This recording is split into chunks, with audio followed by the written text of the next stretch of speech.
Hello and a warm welcome to Brain Sense. A couple of weeks ago I got married. As far as a black swan event goes, this one luckily does not compare with a disastrous financial term, but rather with the very first discovery of the thought to be non-existent black swan in Australia. Sobering up, 50% of first marriages end in divorce and 67% of second marriages. The number one reason cited, lack of communication, and another one right up there, different priorities.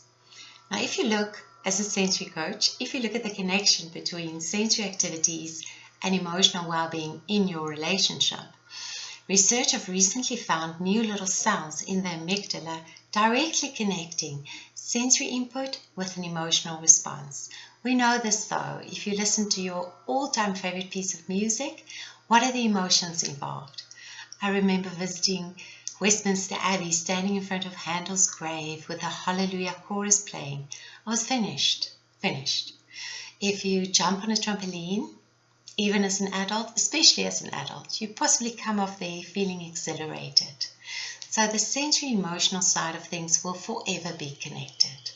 But there's also a strong connection between sensory activities and motivation.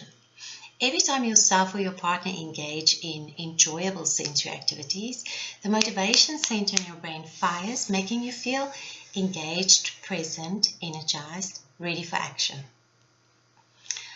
What I'm trying to get at is you do not want to be the person in your relationship responsible for keeping your partner from sensory activities that lights them up from within. Myself and my husband are at the exact polar opposite ends of the sensory spectrum.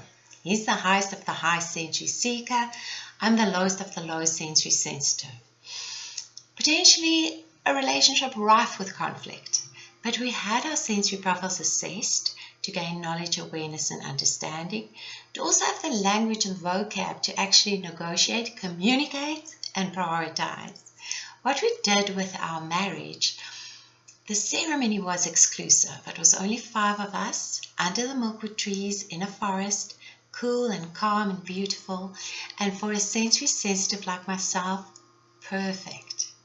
The reception, however, is going to be a complete and utter sensory storm, and for my husband, it's going to be his all-time best day of his whole entire life ever. We invited our sensory selves into this relationship. We made it a friend and not an enemy.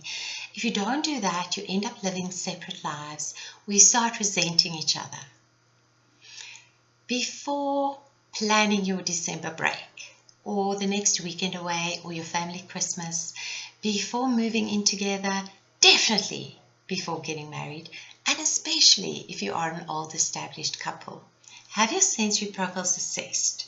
Compare it. Talk around it, have a little giggle so that you can negotiate and communicate and bring in the sensory part of you, which is so closely connected to your emotional well-being and your motivation.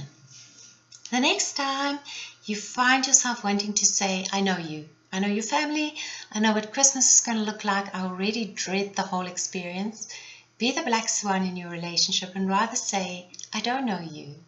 I don't know your sensory profile, but I would love to know. Guys, take care of yourselves. Take care of your relationships, be it your first, second, or 10th chance you were given.